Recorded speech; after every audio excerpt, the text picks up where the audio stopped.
Buenos días, bienvenidos al primer webinar de este año de nuevas tecnologías en procesos tecnológicos.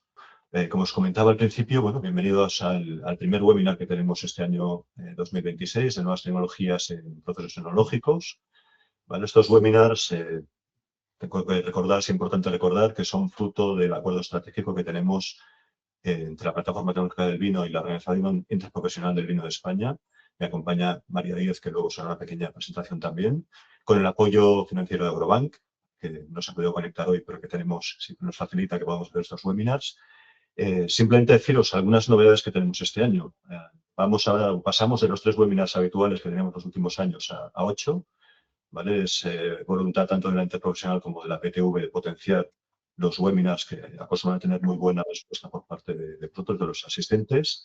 De hecho, el siguiente ya os digo que va a ser en el mes de marzo, seguramente el 25, os vamos a confirmar en los próximos días, pero va a ser sobre regeneración y reutilización del agua en el sector vitivinícola. Veréis que os iremos pasando cada uno de los webinars. La idea es que, quitando los meses de vendimia y de elaboración, pues cada mes podemos tener un webinar que sea algo que os pueda recordar y que os pueda facilitar que cada mes intentamos aportar píldoras de formación interesantes. Adicionalmente, también vamos a plantear 3 grandes jornadas presenciales sobre temáticas específicas, que también os iremos comentando en las próximas semanas. Y os adelanto también un par de cosas más. Una es que específicamente para sector auxiliar y para facilitar la transferencia de conocimiento y sobre todo de tecnologías y de información a las bodegas, vamos a organizar un showroom de un par de días de distintas tecnologías, tanto en el ámbito de campo como de bodega como de comercialización, en el mes de junio. Y que todo esto, todo lo que estamos haciendo a partir de este año, pues va a estar colgado en un gran repositorio de información. Vamos a darle un impulso a la web que teníamos de la Escuela de Innovación del Vino. Pues todos estos webinars, toda esta información, incluso resultados de proyectos de investigación, fruto de las cartas de apoyo de la PTV, publicaciones técnicas, publicaciones científicas, todo esto lo vamos a colgar, va a estar colgado en un gran portal de información que va a ser la Escuela de Innovación del Vino, que va a estar disponible, aunque sea parcialmente, pero estará disponible a partir del segundo trimestre, perdón, de este año. Antes de presentar a los ponentes, María, te doy paso para que puedas también aportar tu punto de vista. Gracias, Sergi. Pues nada, como comentabas, este año va a estar cargado de acciones y de formación. Y bueno, quería agradecer a los participantes porque lo que comentaba antes que esta mañana, que los ponentes este año, esta vez son de primer nivel, muy interesante. Hemos trabajado mucho en viticultura y creo que el de hoy va a ser muy interesante porque demuestra pues toda la investigación que hay detrás del sector en la parte enológica. Y bueno, pues la interprofesional,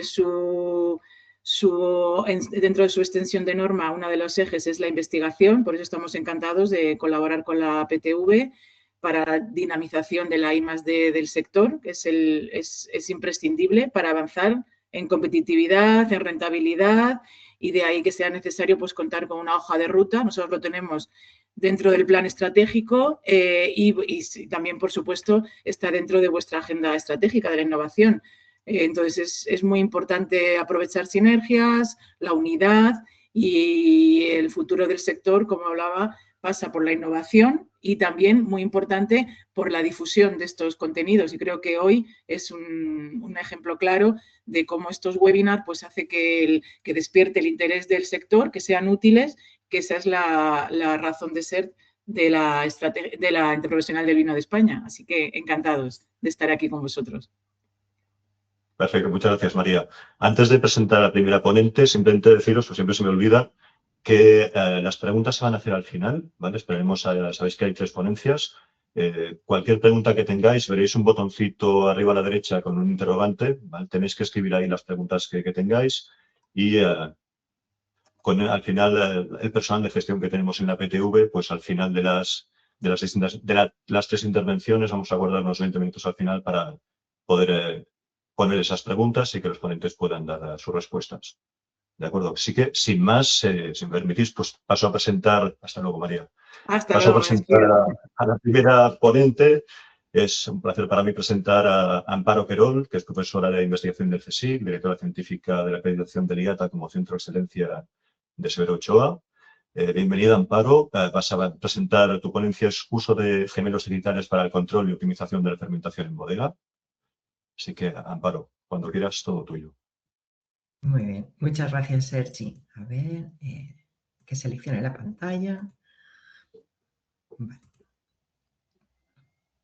Y ahora pongo la presentación. Vicky o Sergi, a ver, un momento, confirmarme ¿La que... puedes poner en modo presentación? Mejor. Ahora, ¿está bien? ¿La veis bien? Ahora sí, ahora ¿Ahora? perfecto. Adelante. Perfecto. Bueno, Sergi, muchas gracias a la plataforma, a la Interprofesional, a Agroban por organizar esta jornada. Y bueno, yo voy a intentar explicaros qué es lo que hemos hecho en los últimos años aplicando gemelos digitales para el control y optimización de la fermentación en bodegas. Aquí deciros que todo lo que hable de gemelos digitales está basado en modelos matemáticos, ¿vale? Porque creo que es más fácil para vosotros entender este concepto. Y también decir que esto es un concepto bastante novedoso en el sector agroalimentario, no en otros sectores, en los sectores de automóvil, aviones, se aplica ya desde hace muchísimo tiempo, pero quizás sea de los primeros proyectos que hay más en el sector agroalimentario. Bueno, yo voy a hablaros de la aplicación de este tipo de aproximaciones en lo que nosotros, en la vinificación, ¿vale? Nosotros trabajamos con levaduras y al trabajar con levaduras, pues hemos aplicado este concepto a lo que sería la fermentación alcohólica. Todos sabéis que las levaduras son las responsables de la transformación de la glucosa y la fructosa en algunos metabolitos esenciales como es el etanol, el glicerol, los ácidos orgánicos, pero también la liberación de aromas varietales y aromas secundarios producidos durante la fermentación alcohólica. Entonces, nosotros hemos trabajado en el modelado de todos estos metabolitos en la fermentación alcohólica para aplicar el concepto de gemelos digitales del cual os hablaré ahora. Todo este trabajo viene por proyectos que llevamos desde hace muchísimos años. La doctora Eva Balsa, del Instituto de Investigaciones Marinas de Vigo. Ella es matemática y trabaja el modelado de procesos entre procesos. Entonces, hemos estado trabajando durante muchísimos años con proyectos básicos financiados por la Agencia Española de Investigación, la AEI, del Ministerio. Y entonces, bueno, hemos trabajado en realizar fermentaciones en distintas condiciones para generar datos para poder hacer los modelos matemáticos. Este es un ejemplo de lo que hemos obtenido. Yo genero los datos experimentalmente y Eva desarrolla los modelos matemáticos. Con estos modelos, pues podéis ver que podemos ver diferencias entre cepas en cuanto al consumo de glucosa a distintas temperaturas o incluso en la producción de etanol y además con diferencias importantes. E incluso en la liberación de ciertos aromas de fermentación alcohólica. Con todos estos datos hemos generado distintos tipos de modelos matemáticos, lo que se conoce como modelos cinéticos. En este tipo de modelos lo que hacemos es ver cómo se consumen los metabolitos que hay en el mosto, como la glucosa, la fructosa o las fuentes de nitrógeno, y vemos qué metabolitos se producen durante la fermentación alcohólica. Pues medimos ácidos grasos, etanol, glicerol, acetaldehído, ácido acético, y luego tenemos otro tipo de modelos que son muchísimo más complejos, que hemos desarrollado en colaboración con el doctor Eladio Barrio, él es bioinformático, donde lo que tenemos con las mismas cepas con las que trabajamos, hemos secuenciado su genoma, entonces nos permite hacer modelos muchísimo más complejos donde podemos predecir la síntesis de aromas. No os voy a hablar de estos modelos, son muy complejos, ¿vale? Pero que en el fondo lo que os voy a presentar también tienen información obtenida con estos modelos a escala genómica. Con todos estos datos que teníamos ya de varios proyectos y con esta idea, pues en la primera convocatoria de líneas estratégicas pedimos el proyecto DT-Wine, que finalizó a finales del año pasado. En este proyecto, con la colaboración de Ártica, pues participamos mi laboratorio, que es el que realiza las fermentaciones a pequeña escala como en planta piloto y hago toda la parte analítica. Eva, que es la que desarrolla todos los modelos predictivos, y contamos con la colaboración de Ramón Bilbao, con Rosana, con la que hemos trabajado súper a gusto en todos estos años, que ellos, además de asesorarnos y suministrarnos mosto y de todo, pues también han hecho fermentaciones con las mismas levaduras con las que yo trabajo, con lo cual los datos de Ramón Bilbao los hemos podido utilizar para validar los modelos que hemos desarrollado y además para que Eva pueda empezar a hacer el escalado. Durante este proyecto hemos colaborado también con Antonio Aguirre de la empresa Inconef, es una empresa de ingeniería, que es la que nos ha ayudado a montar la bodega experimental donde tenemos la prueba de concepto de gemelo digital, de la cual os hablaré a lo largo de la charla. Bueno, lo primero que tenéis que entender es un poco qué es un gemelo digital, que sé que es un concepto que es a veces difícil de entender. Bueno, el gemelo digital consiste en una réplica virtual, que serían los modelos matemáticos de los flujos que hemos desarrollado, de un proceso real, que sería una vinificación, que interacciona con el mundo real, que sería el depósito de fermentación, a través de sensores. Y estos sensores le transmiten a los modelos matemáticos que están en el ordenador la situación actual de la bodega, de la fermentación. Y reajusta su modelo matemático para poder predecir o actuar para, si ha habido una perturbación o cualquier cambio, volver a las condiciones de calidad que nosotros le hemos puesto al programa. De forma más sencilla, yo siempre pongo el mismo ejemplo porque me parece que es más fácil de entender, y es el frenado automático de los coches. Cuando nosotros vamos a baja velocidad y el coche detecta que tiene un obstáculo delante, el coche nos frena. Pues esto es un gemelo digital.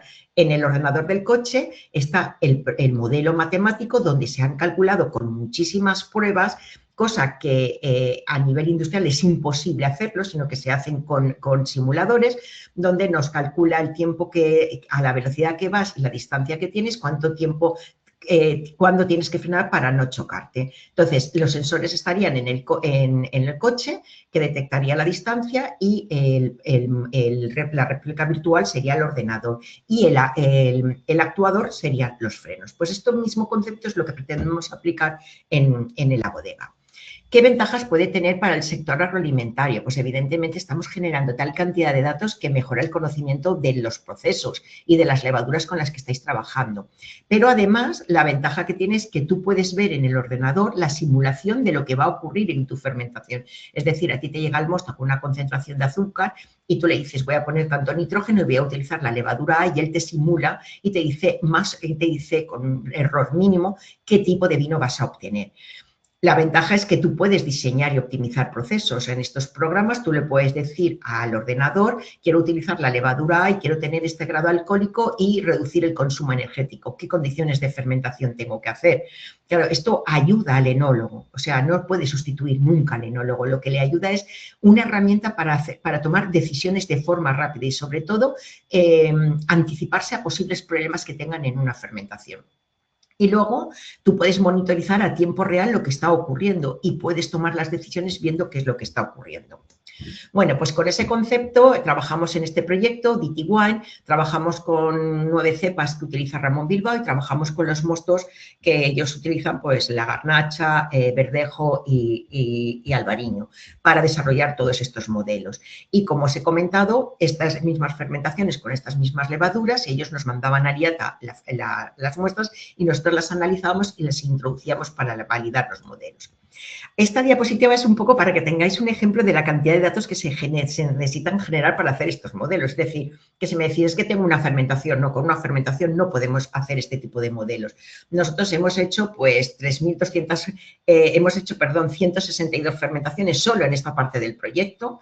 Hemos cogido muestras a lo largo de la fermentación y a lo largo de la fermentación hemos medido por HPLC los metabolitos esenciales, glucosa, fructosa, etanol, glicerol, ácido acético, ácidos orgánicos, aromas, alcoholes superiores y ésteres, y todo con todos estos datos, que bueno, os he puesto 184.680 datos, pero seguro que son más. A esto hay que incluir todo, porque este mismo tipo de análisis lo hemos hecho con los vinos de Ramón Bilbao, o sea que se genera una gran cantidad de datos.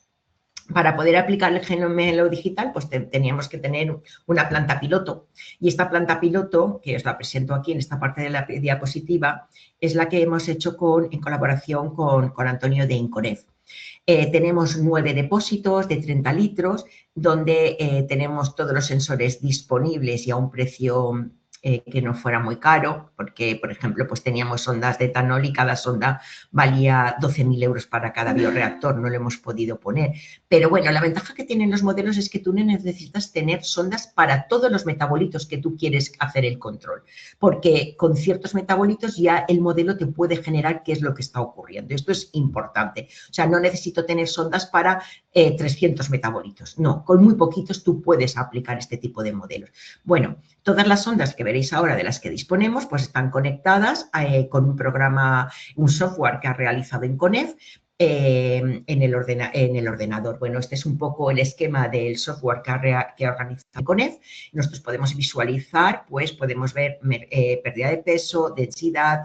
Es importante, tenemos un sistema donde podemos medir la temperatura de entrada de líquido de refrigeración, el caudal del líquido y la temperatura de salida, con lo cual nosotros para cada levadura podemos hacer cuál es el consumo energético, que creo que eso hay veces que sí que lo necesitáis en las bodegas. Nosotros podemos hacer fermentaciones con los mostos con los que vosotros trabajáis y con la levadura que vais a trabajar, y podemos indicaros cuál es la que contiene un menor consumo energético.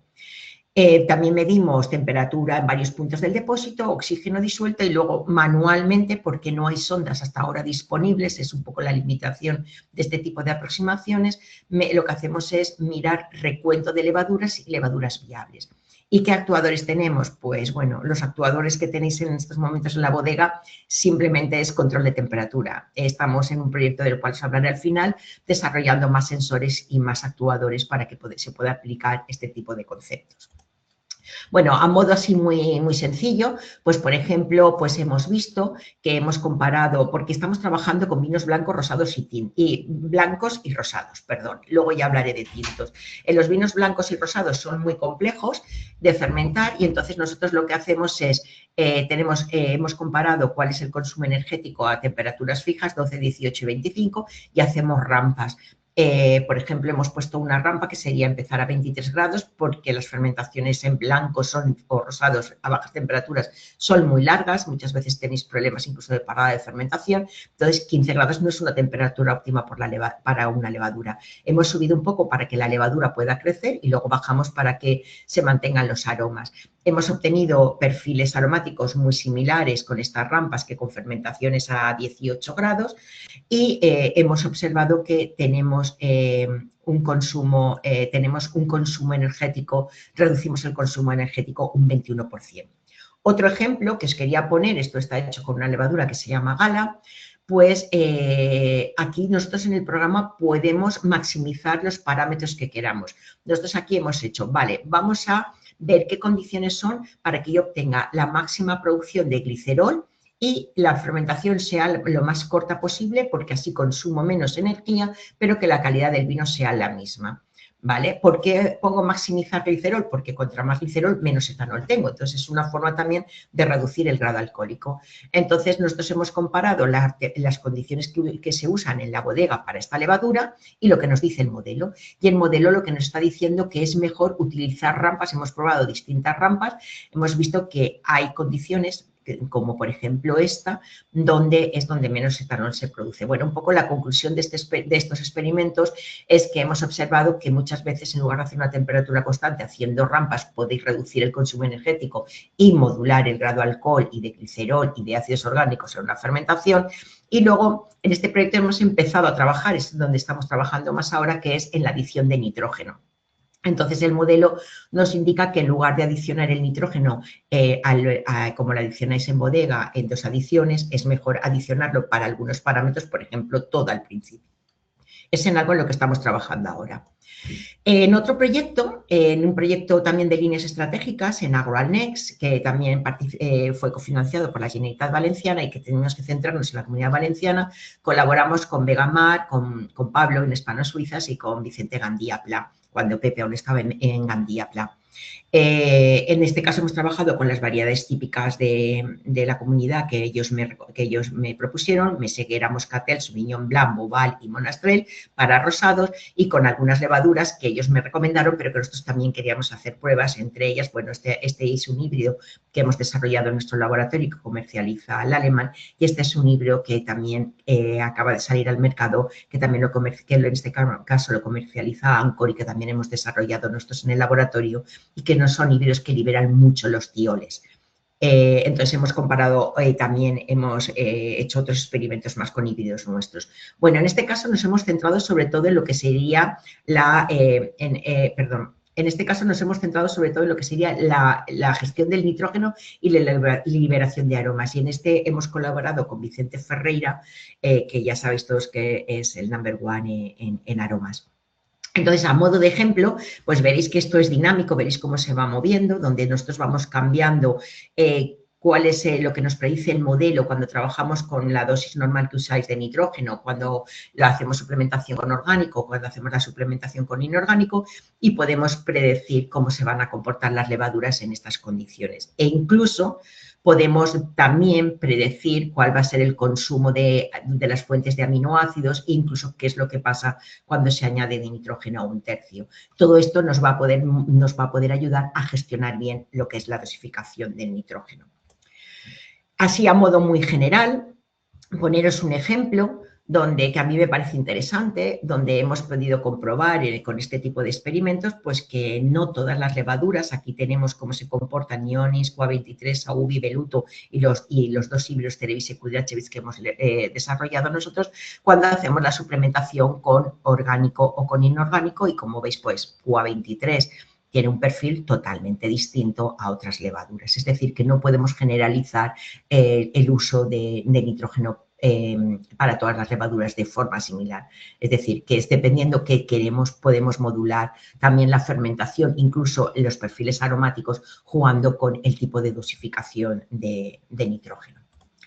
Bueno, con todos estos datos, pues ya tenemos un programa, bueno, claro, Eva y Inconef han estado trabajando pues, en Python y en Mathematics, que son programas que no son amigables para trabajar ni para mí, o sea, yo no soy incapaz de trabajar en esos programas. Entonces, lo que han hecho es pasarlo todo a un código amigable y han desarrollado un programa que estamos ahora ya terminando de ponerlo a punto en nuestra planta piloto para que vosotros, para ya intentar que salga al mercado lo antes posible. Pero bueno, ¿cuáles serían las ventajas? Pues bueno, podría ser para vosotros muchísimo más fácil seleccionar qué levadura queréis usar para cada tipo de vino si tenemos los modelos desarrollados. Podéis determinar el perfil óptimo de fermentación para modular el rendimiento en alcohol o reducir el consumo energético, o podéis diseñar qué tipo de nutrición es la más adecuada para cada vino y para cada tipo de fermentación, y podéis visualizar en tiempo real qué es lo que está ocurriendo durante la fermentación alcohólica y tomar decisiones. Por ejemplo, a mí me gusta poner en este punto un ejemplo que hemos podido comprobar nosotros. A ver, nosotros no podemos medir en línea en estos momentos nitrógeno ni levaduras vivas, pero el modelo, cuando va registrando el consumo de azúcar y como ya tenemos el perfil de consumo de nutrientes y cómo se comportan las distintas condiciones, sí que me predice qué es lo que va a pasar. Y, por ejemplo, puede predecir paradas de fermentación antes de que se produzcan, con lo cual al enólogo le da tiempo a tomar decisiones con antelación, antes de que el problema le llegue, por ejemplo.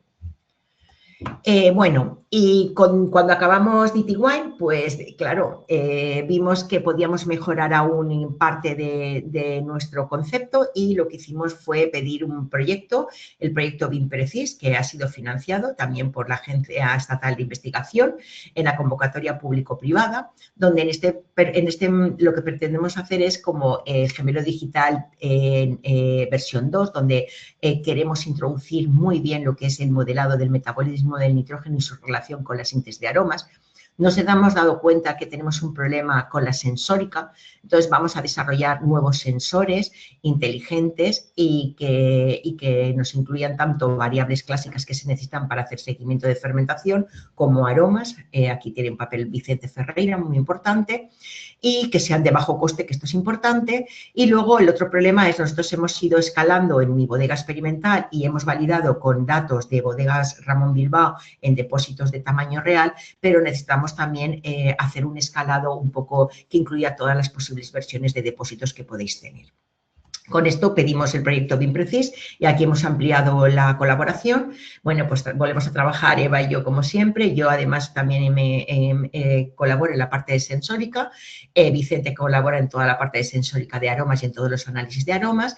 Ramón Bilbao sigue trabajando con nosotros y bueno, igual que Inconef, que es la persona, Inconef junto con Vicente y conmigo somos los que pretendemos desarrollar los nuevos sensores. Hemos incorporado a Bodega Roda porque os he hablado solo de blancos y rosados. Los tintos son muchísimo más complejos. Los tintos los tintos desde un punto de vista microbiológico son muchísimo más complejos y entonces vamos a abordar en este proyecto con la colaboración de Roda y Ramón Bilbao el modelado de fermentación en vinos tintos y espero que nos funcione. Y bueno, también participa el Lallemand tiene una colección de datos tremenda de todas sus levaduras. Y entonces va a colaborar con EVA para intentar desarrollar modelos para todas las levaduras de las que dispongan buenos datos, incluso aplicando inteligencia artificial y, bueno, como os he dicho, la sensórica por parte de INCONEF. Y nada, simplemente pues agradecer a mi grupo con el que sin ellos no podríamos hacer lo que hacemos y evidentemente quiero agradecer a Eva y a Vicente, además de todas las bodegas que colaboran en el proyecto, el ayudarnos a desarrollar todos estos tipos de modelos. Y nada, muchas gracias y estaré dispuesta a atender todas vuestras preguntas al final de la sesión. Pues muchísimas gracias, Amparo, por la charla, además por ajustarte perfectamente al tiempo disponible. Pues, si os parece, seguimos con la siguiente ponencia. La siguiente ponencia va a ir a cargo de Sergio Gómez, catedrático de la Universidad de Castilla-La Mancha. Sergio. Sí, creo que ya estoy conectado. Vale. Sí. Hola, gracias. Tu ponencia tiene por título Aplicación en bodega de resinas poliméricas de intercambio iónico y absorbentes para eliminar compuestos indeseables. Sergio, cuando quieras. Pues buenos días a todos. ¿Se ve la pantalla? Sí, perfectamente. De acuerdo. Bueno, pues a continuación, en primer lugar, quiero dar las gracias a la PTV, a la Interprofesional y a Agrobank por organizar esta jornada en la que podemos interaccionar con el sector enológico desde pues, las universidades o centros de investigación o empresas, como es el caso de la siguiente ponencia. Como ya ha comentado Sergi, yo voy a hablar de la aplicación en bodega de resinas poliméricas, tanto de intercambio iónico como absorbentes, para eliminar compuestos indeseables. Y en primer lugar, pues me gustaría definir lo que es una resina. Una resina es un material polimérico orgánico sintético que se elabora a partir de distintos monómeros que polimerizan y normalmente se suele utilizar un agente entrecruzante que hace que la resina sea más resistente y no se pueda solubilizar en ningún caso. Generalmente esas resinas son estables, son insolubles en ácidos, en bases y en la mayor parte de los disolventes orgánicos y se presentan en forma de microesferas. Como se puede ver en la imagen, esas microesferas tienen un tamaño pues aproximadamente de entre 200 y 1000 micrómetros, es decir, por debajo del milímetro habitualmente, y suelen ser esferas porosas. Es ideal que esas esferas sean porosas. Ahora veremos por qué. A continuación, entonces, estas esferas suelen tener dos tipos de tamaños de poro, los macro y mesoporos, que suelen tener tamaños de entre 20 y 60 nanómetros, y otros poros más pequeños, conocidos como microporos, que suelen estar en torno a 1 o 2 nanómetros de tamaño. Estos poros son muy importantes porque nos van a determinar la capacidad que tiene la resina de intercambiar. En esta imagen se pueden ver distintas microesferas de resina con distintos, que se han elaborado con distintos agentes poríferos para generar tamaños de poro y se puede ver perfectamente la estructura. Como se puede ver, en la resina A no se aprecian prácticamente los poros ni a una escala de 2 micrómetros de vista de microscopio. Sin embargo, en las resinas C y D, esos poros se observan claramente a una escala de 10 micrómetros o de 5 micrómetros. Esto es esencial porque va a determinar la superficie de contacto de la resina, que es uno de los parámetros fundamentales de la resina. Los tamaños de poro de la resina son muy importantes por esos dos factores. Van a determinar qué superficie hay entre el material que constituye la resina, ese polímero, y el líquido que hacemos fluir a través de ella, y también va a determinar el tamaño de las moléculas que pueden interaccionar con la resina. En la siguiente diapositiva podemos ver, esto mucho mejor. Esta sería una imagen aproximada de cómo es una microesfera de resina con sus macro y microporos. Los macroporos son esenciales para que puedan entrar las moléculas y a continuación esos poros van haciéndose poros más estrechos para que aumente la superficie de contacto entre el material del que está construida la resina y los compuestos que hay en el líquido que yo estoy tratando. ¿Qué puede ocurrir? Pues pueden ocurrir tres cosas, o bueno, pueden ocurrir más de tres, pero las más simples son estas tres, ¿de acuerdo? Moléculas que sí que interaccionan con el polímero del que está constituido la resina. Esas moléculas pueden quedar absorbidas en la superficie exterior de la resina o entrar por los microporos, por los canales internos y quedar retenidos dentro. Puede haber otras moléculas, como los triángulos azules, que no presentan interacción con el material orgánico polimérico del que está constituido la resina y no se retienen. Atraviesan la resina sin quedarse retenidos en ella.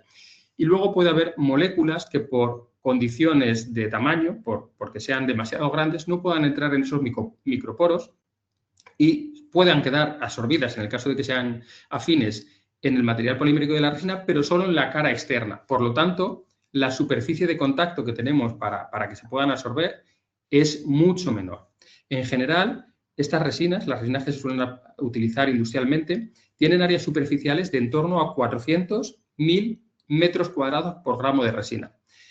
Eso depende de la porosidad y de la proporción que haya entre macro y microporos, que es uno de los parámetros fundamentales de la resina, a la hora de elegirla, junto con la constitución de el polímero del que está constituida la resina. ¿Qué tipo de resinas podemos encontrar en el mercado? Pues en general las resinas de aplicación industrial. En la industria alimentaria se dividen en dos grupos, resinas iónicas y resinas no iónicas. Las resinas iónicas son resinas en las que la estructura básica polimérica ha sido funcionalizada añadiendo grupos que tienen carga negativa y que son capaces de intercambiar cationes o que tienen carga positiva y son capaces de intercambiar aniones. En un caso estaríamos hablando de resinas intercambiadoras de cationes y en otro de resinas intercambiadoras de aniones. El grupo intercambiador de cationes más habitual que se utiliza en las resinas, sobre todo en las de uso alimentario, es el ácido sulfónico y en el caso de las resinas intercambiadoras de aniones son aminas ternarias o cuaternarias. Y por otra parte estarían las resinas no iónicas, en las que se suelen conocer como resinas de absorción y el único mecanismo de interacción que hay entre la matriz que constituye la resina y las moléculas que queremos retener van a ser interacciones no iónicas, como las fuerzas de Van der Waals o los puentes de hidrógeno, que como vemos tienen fuerzas mucho menores que las de las fuerzas iónicas, las de la interacción ion-ion o las interacciones ion-dipolo o ion-dipolo inducido. ¿Qué tipo de fuerzas tenemos en cada una de las resinas? Pues en las resinas no iónicas únicamente hay interacción por interacciones no iónicas. Sin embargo, en las resinas iónicas aparecen ambos tipos de interacciones, porque en esas resinas hemos funcionalizado la matriz del polímero con los grupos funcionales, cationes o aniones, y esos van a actuar por interacción iónica, pero también van a quedar expuestos al exterior algunas partes del polímero base del que está constituida la resina que son capaces de interactuar con la molécula por interacciones no iónicas. Con esto ya conocemos un poco qué son las resinas, cómo se aplicarían, y ahora vamos a ver por qué sería interesante aplicar las resinas en la industria enológica. La aplicación de resinas en el sector alimentario es enorme, pero también se aplican en el sector farmacéutico, en el sector del metal y la hidrometalurgia, en un montón de sectores porque tienen la capacidad de eliminar sustancias indeseables de una disolución o de retener sustancias deseables de una disolución para poder usarlas, separarlas de esa disolución y utilizarlas en otros usos posteriores. ¿En la industria enológica se usan resinas? Sí, actualmente ya se utilizan algunas resinas. El reglamento de la Unión Europea, así como las disposiciones del Códex Enológico, establecen que tienen distintas aplicaciones, pero hasta el momento son bastante escasas. Los únicos usos autorizados hasta la fecha son la utilización de resinas de intercambio iónico, tanto catiónicas como aniónicas, para la elaboración de mostos concentrados rectificados. Otra aplicación, de aplicación más reciente, es el uso de resinas intercambiadoras de cationes para la estabilización tartárica de vinos. Y este mismo tipo de resinas también se pueden utilizar para la acidificación de vinos. Estas serían las dos resoluciones de la OIV en el Códex Enológico Internacional que regulan estas aplicaciones. Mucho más recientemente, en el año 2020, se ha autorizado por primera vez el uso de resinas de tipo no iónico, resinas de tipo absorbente, en la industria enológica. En este caso, la aplicación que se ha autorizado es reducir o eliminar las desviaciones organolépticas de tipo mohoso terroso, es decir, retener sustancias como la geosmina que hacen que mostos o vinos tengan olores a moho o a tierra. Esta resolución se aprobó en 2020 y es la última aprobada hasta la fecha para la aplicación de resinas de intercambio en la industria enológica. Actualmente hay dos más pendientes de aprobación por parte de la OIV. Se trata de la aplicación de resinas de absorción, microesferas absorbentes de estireno de vinilbenceno, tanto en mosto como en vino blanco, para reducir la concentración de compuestos fenólicos que son responsables del pardeamiento. Cuando hablamos de reducir compuestos fenólicos, hablamos de reducir compuestos fenólicos que posteriormente van a poder oxidarse y dar lugar a pardeamiento, pero también de compuestos fenólicos que ya se han oxidado y están produciendo en ese momento ya pardeamiento en el vino. Por lo tanto, con este tratamiento se pueden conseguir eliminar efectos de color en el vino, pero también se puede prevenir los posteriores, los que aún no están presentes pero pueden aparecer después. Pero nosotros considerábamos que la aplicación de las resinas en la industria enológica puede ir mucho más allá. Y por eso en la convocatoria de colaboración público-privada del Ministerio de Ciencia e Innovación del año 2022 se presentó un proyecto cuyo acrónimo es PolyResWine, que lleva por título Selección y validación de resinas poliméricas de intercambio iónico y absorbentes para la eliminación de compuestos indeseables en el vino. Este proyecto tiene una parte práctica muy importante porque después se pretende escalar a su uso industrial. El consorcio del proyecto lo forman diferentes empresas, bodegas como Ramón Bilbao, Martín Kodaks o Torres, una empresa de servicios como es Agrobin y dos centros de investigación, el BITEC y nuestro grupo de investigación de la Universidad de Castilla-La Mancha. El proyecto comenzó a desarrollarse a finales de 2023 y terminará a finales de este año, de 2026. ¿Qué problemas son los que nos hemos planteado estudiar para ver si las resinas pueden aplicarse con éxito en ellos? Pues hay varias situaciones o varios compuestos que podría ser interesante eliminar o reducir en el vino. Una de las primeras aplicaciones que se planteó fue la reducción del contenido en sulfitos, en dióxido de azufre de los vinos. Otra aplicación puede ser la eliminación de aminas biógenas, sustancias tóxicas que son indeseables en el vino. También la eliminación o reducción del contenido en residuos de productos fitosanitarios aplicados en la fase de viticultura, o la estabilización proteica de mostos y vinos para evitar quiebra proteica. Y por último también se ha planteado el estudio de la reducción del contenido en fenoles volátiles responsables de defectos, ¿no? En esta imagen podemos ver uno de los equipos que actualmente se utilizan para tratar a escala industrial la estabilización tartárica empleando resinas de intercambio catiónico. Lo pongo aquí en modo de ejemplo porque no lo veremos más. Esta es la unidad, la columna o el cuerpo del reactor donde se produce el intercambio. Ahí es donde se aloja la resina y se hace fluir a través de ella el mosto o el vino para que se produzca el intercambio o la absorción en función del tipo de resina que estemos utilizando. ¿Cómo se ha planteado este proyecto? Pues este proyecto se ha planteado en 3 etapas. Una primera etapa en la que nuestro grupo de investigación, el Grupo de Investigación en Enología y Productos Naturales de la Universidad de Castilla-La Mancha, junto con la empresa Agrobin, trabaja a escala de laboratorio en la selección y análisis de la aplicación de estas resinas en los distintos casos que se han planteado antes. En esta primera etapa se seleccionarán las mejores condiciones y las mejores resinas y estas pasarán a la segunda etapa, en donde se validarán a escala piloto por BITEC y Agrobin. Y por último, tras realizar las pruebas a escala piloto en BITEC, se pasaría a la tercera etapa, que ya está en desarrollo, en la que se están escalando a nivel industrial o semi-industrial en las bodegas que participan en el consorcio la aplicación de esta tecnología para remediar los diferentes problemas de los que hemos hablado. Vamos a hablar de cómo se puede tratar, por ejemplo, uno de los primeros problemas que se plantearon en el estudio, que es la reducción de sulfitos. En esta gráfica podemos ver el efecto que tiene en el contenido en sulfitos su tratamiento con una resina, bueno, con diferentes resinas, tanto de absorción como de intercambio aniónico. Es un vino blanco de la variedad Godello que tenía una concentración inicial de sulfitos de más de 200 miligramos por litro de dióxido de azufre total. Aquí podemos ver cómo a medida que el vino va pasando por la resina, en un primer momento se produce una reducción importante del contenido en sulfitos, para a continuación, a medida que se van saturando los sitios de intercambio de la resina, comenzar a aumentar esa concentración de nuevo en el vino que eluye del reactor de la columna de tratamiento. Podemos ver que hay claras diferencias en las resinas de absorción, marcadas en rojo y en azul en el gráfico, no son capaces de retener gran cantidad de sulfitos y esto es lógico, dado que El dióxido de azufre, por su estructura química, no presenta una buena interacción, no es afín a la matriz de la resina, que es una resina de estireno, de poliestireno de vinilbenceno. Sin embargo, podemos ver cómo una resina de intercambio aniónico funcionalizada sí que retiene en gran medida el dióxido de azufre del mosto, ya que este dióxido de azufre en el vino suele estar en forma de ion, en forma de un anión. Dentro de los parámetros a estudiar, además del tipo de resina, hay otro muy importante, que es el caudal.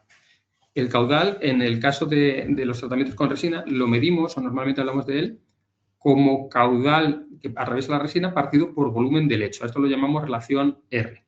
Cantidad de fluido que atraviesa esa resina por hora en relación al volumen de lecho del que disponemos. Una R igual a 5 querría decir que por un lecho de resina de 100 litros estamos pasando 500 litros por hora, y un R igual a 20, que por ese mismo lecho de 100 litros de resina estaríamos pasando por hora 2.000 litros de vino o de mosto. Entonces, este es uno de los, junto con la elección de la resina y la relación altura-diámetro de la columna o del intercambiador en el que se lleva a cabo la reacción, este es otro parámetro fundamental en la capacidad que tiene la resina de retener los compuestos que deseamos eliminar del mosto. Aquí podemos ver cómo a medida que aumenta la relación caudal-volumen de lecho, la capacidad de la resina de retener el compuesto que queremos eliminar, en este caso, el dióxido de azufre, disminuye de forma considerable, de forma muy importante. Bueno, una vez establecidas tanto la selección de la resina que consideramos más adecuada como el caudal de trabajo más adecuado, pasamos a aplicarlo a distintos tipos de vinos e incluso mostos que tenían distintas concentraciones iniciales para ver cómo era el comportamiento real. Aquí podemos ver la concentración, el porcentaje de la concentración inicial de dióxido de azufre que permanece en el mosto o vino tras el tratamiento con la resina, considerando que por cada volumen de lecho se trataron 18 volúmenes de vino, es decir, por un volumen de 100 litros de lecho habríamos tratado 1.800 litros de mosto o de vino. Junto al vino, junto a la descripción del vino, vino rosado, vino tinto, etcétera, aparece la concentración inicial de dióxido de azufre total que presentaba ese vino o ese mosto. Como podemos ver, la capacidad que tienen las resinas de retener el dióxido de azufre no es directamente proporcional a la cantidad de dióxido de azufre presente en el mosto, y podemos ver cómo en un vino blanco que tenía una concentración inicial de aproximadamente 200 ppm de dióxido de azufre total, se retuvo más del 50% en el tratamiento con la resina, mientras que en un mosto blanco que tenía 154 se redujo apenas el 20%, o en un vino tinto que tenía 80 la reducción estuvo en torno al 45%. Es decir, que depende mucho de la matriz en la que estemos realizando. Y en este caso, bueno, pues quizás sería interesante hacer estudios como los que ha planteado la anterior ponente, Amparo, y realizar gemelos digitales que nos permitan predecir en función de los parámetros de composición inicial del mosto qué capacidad de retención de dióxido de azufre va a tener cada resina. Bueno, evidentemente las resinas no son totalmente específicas y además de interaccionar con el compuesto que queremos eliminar, en nuestro caso el dióxido de azufre o sulfitos, también interaccionan con el resto de componentes del vino. No se han observado diferencias importantes en cuanto a pH, grado alcohólico, acidez u otros parámetros mayoritarios y que reflejan la composición básica de los mostos o vinos. Sin embargo, en los componentes minoritarios sí que se han observado algunos efectos.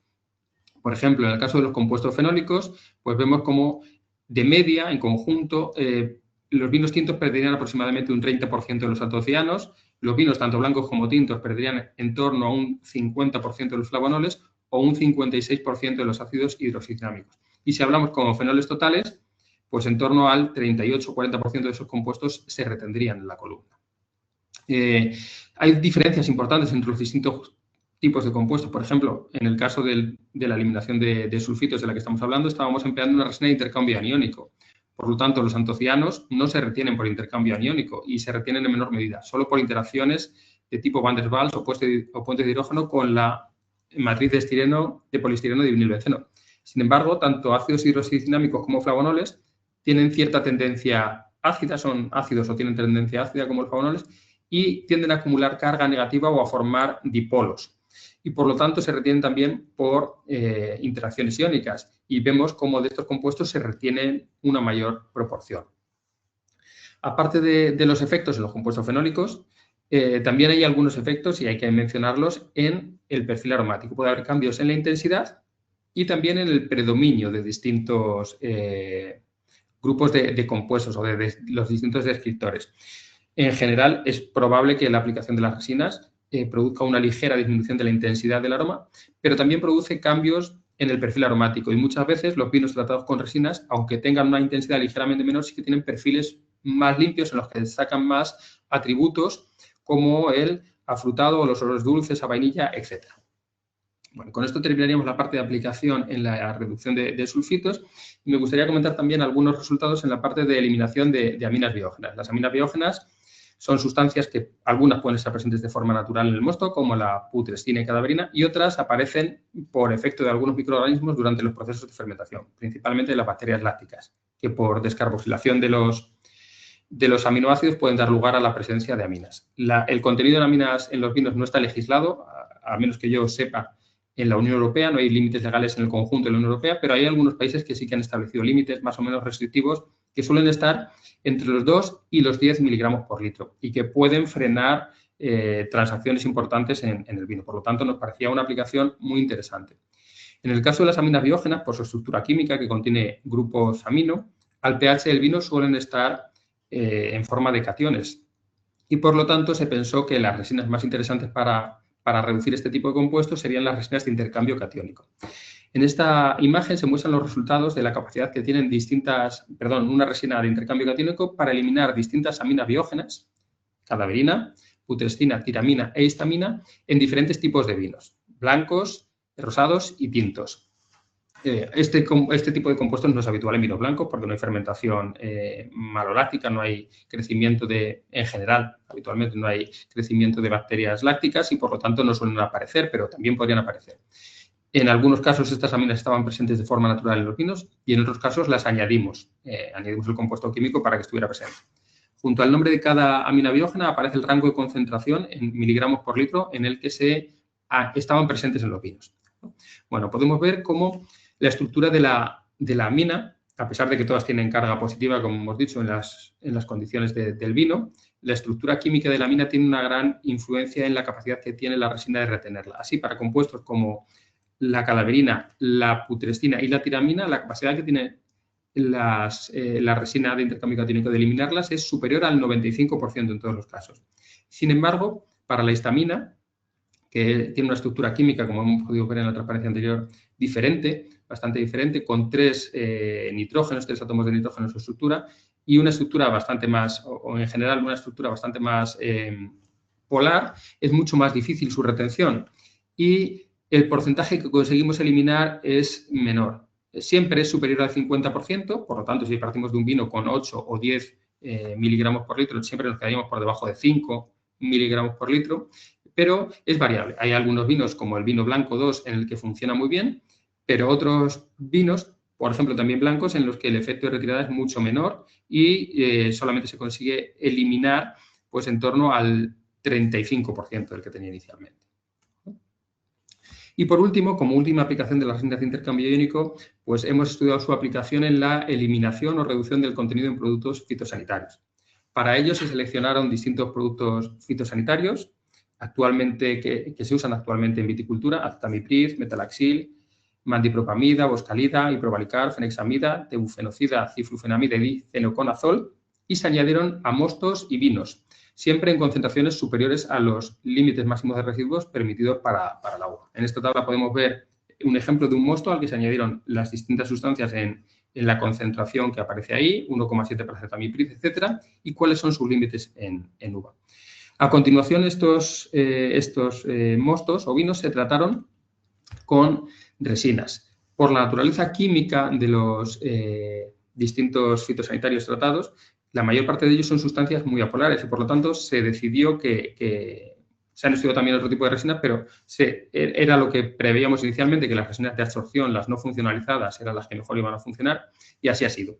En este gráfico podemos ver el porcentaje de fitosanitario que queda en el vino tras el tratamiento con una resina de absorción. A 3 caudales distintos. El caudal más bajo es el A y el caudal más alto es el C. Como podemos ver, el caudal, en relación flujo de vino, volumen de lecho, es muy importante y hace que cambie de manera drástica la capacidad que tiene la resina de retener estos productos fitosanitarios. Vemos como productos como el difenoconazol, se retienen prácticamente en su totalidad a los caudales más bajos, pero también se retiene más del 95%, incluso el caudal más alto. Y otras sustancias como el metalaxil o el acetamiprid, que tienen comportamientos bastante peores. A caudales más bajos, A y B, se puede retener más del 90%, en torno al 90% del contenido inicial, y en el caudal más alto estaríamos reteniendo en torno al 75% de la cantidad inicialmente presente del mosto, que en cualquier caso está muy bien y nos permitiría, en la mayor parte de los casos, disminuir la concentración de estos compuestos en el vino por debajo de los límites máximos de residuos permitidos. Una característica que tienen estos compuestos, o por la alta apolaridad que tienen estos compuestos y su gran capacidad de interacción con la matriz de la resina, es destacable que las resinas no se agotan, porque la matriz de resina que tiene capacidad de interactuar es muy alta. Y podemos ver cómo con 10 litros de resina, por ejemplo, podríamos estar tratando 1.400 litros de mosto sin que alcanzáramos la saturación. Es decir, la resina seguiría reteniendo perfectamente, de forma constante, el mismo porcentaje de pesticida.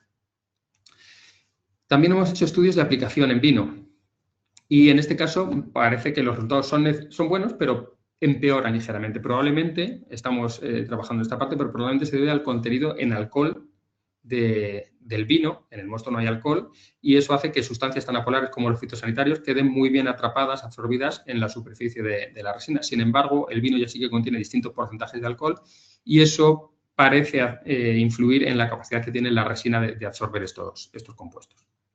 Y con esto acabaría. Simplemente dar las gracias al grupo de investigación en enología y productos naturales de la Universidad de Castilla-La Mancha, a la audiencia por escucharme, al proyecto PoliReWine por financiar este estudio y a la PTV y el resto de socios que organizan este webinar. Gracias. Muchísimas gracias, Sergio, por la ponencia y también por ajustarte al tiempo. Bueno, veremos después para contestar las preguntas de los asistentes, que por cierto estamos superando los 100 asistentes en toda la ponencia, sí, o en todas las ponencias, así que, bueno, enhorabuena a los asistentes por estar aquí, a los ponentes esta hora.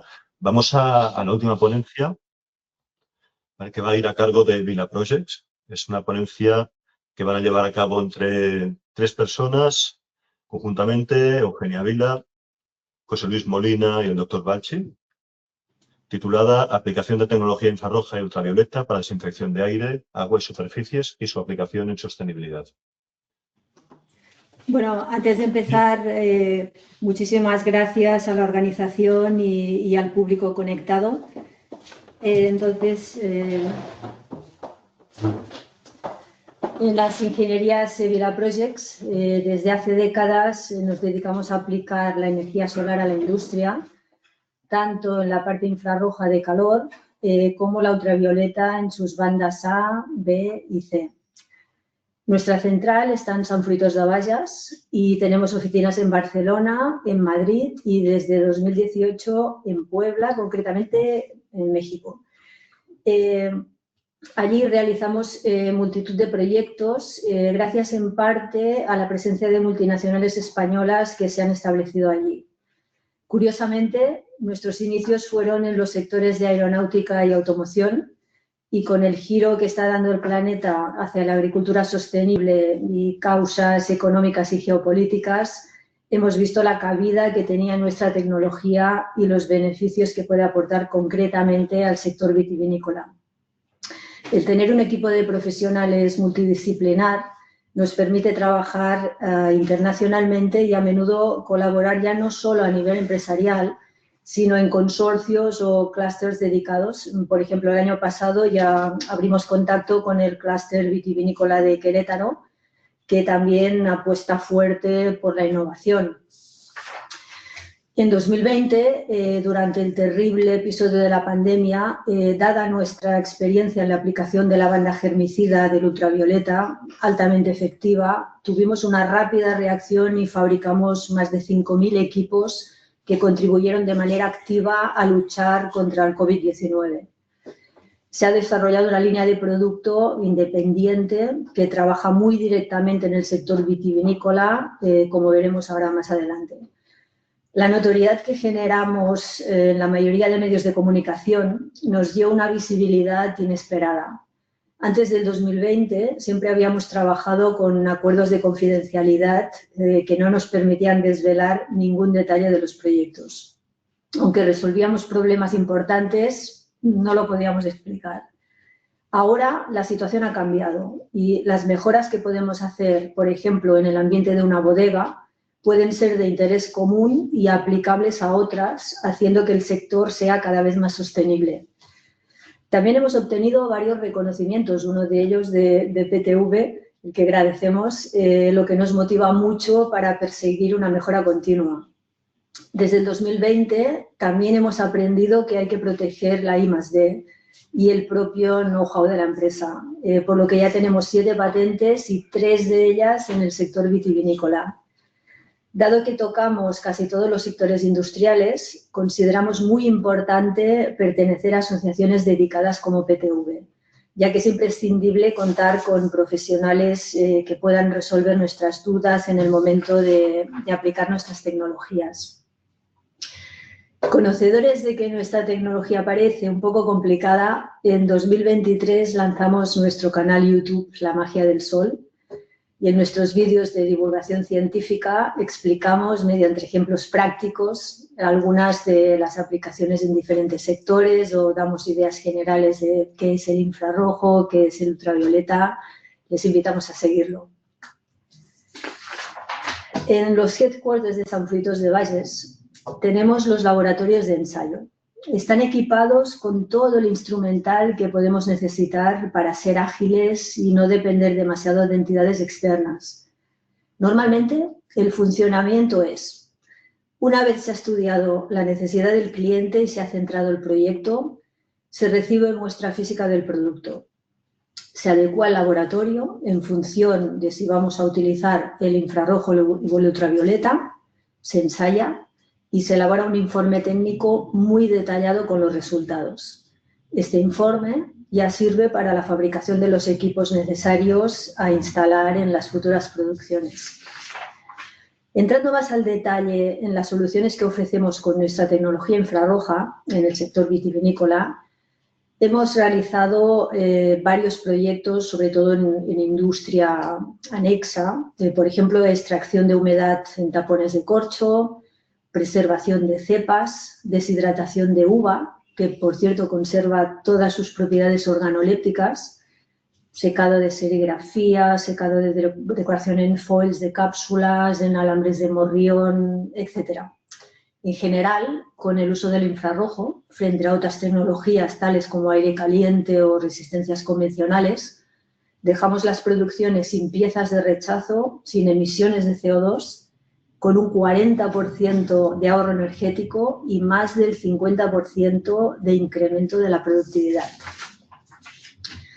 De igual manera, aplicamos la tecnología ultravioleta para curado en decoración, por ejemplo, en series especiales, directamente sobre vidrio, para evitar que la etiqueta pueda caer después del frío y la humedad de una nevera. Más recientemente, la tecnología LED por su altísima eficiencia y ausencia de mercurio. También en la banda C, que ahora veremos, llevamos los desarrollos al más alto nivel, como por ejemplo un robot autónomo capaz de desinfectar cualquier superficie en bodegas. Y queremos hablarles del proyecto más reciente, de aplicación en campo abierto para prevención de heladas. Como saben, los frutales caducifolios necesitan cierta acumulación de frío para salir del estado de reposo. Es un mecanismo de defensa para evitar la brotación en condiciones ambientales desfavorables. Son las llamadas horas de frío que se contemplan en cada variedad de planta. Las heladas inesperadas pueden provocar la destrucción masiva de los cultivos, arruinando la producción vinícola de la temporada. Nos enfocamos a prevenir cualquier tipo de helada, de débil a fuerte y sea cual sea su origen sinóptico.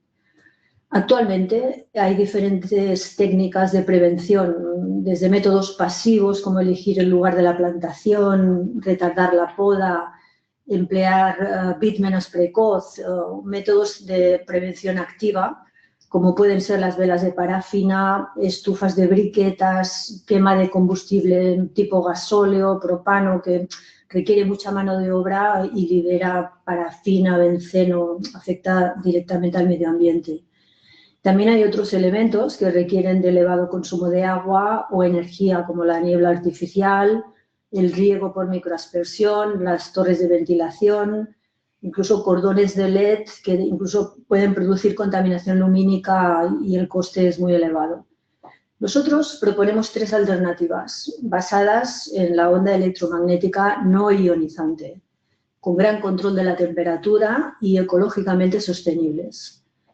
La primera propuesta es en vehículos agrícolas autónomos o en maquinaria agrícola común, donde las pruebas las estamos centrando en alargar la autonomía de los sistemas o prevenir la vibración excesiva. La utilización de drones, donde las pruebas son más limitantes, sobre todo por la capacidad de carga y las propias regulaciones aéreas. O el sistema fijo Girofrost, que se coloca de manera lineal, adaptable a diferentes potencias y voltajes. Incluso puede ser usado en sistemas fotovoltaicos. La activación y la medición de la temperatura es automática, respetando siempre las propiedades de la planta. Podemos trabajar con densidades de potencia muy bajas, ya que la transferencia de energía es inmediata y focalizada.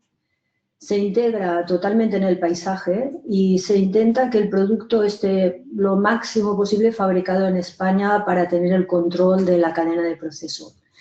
Y ya sin más, le cedo el turno de palabra a José Luis Molina. Buenos días. Vamos a hablar un poco de la desinfección por ultravioleta aplicada al sector del vino.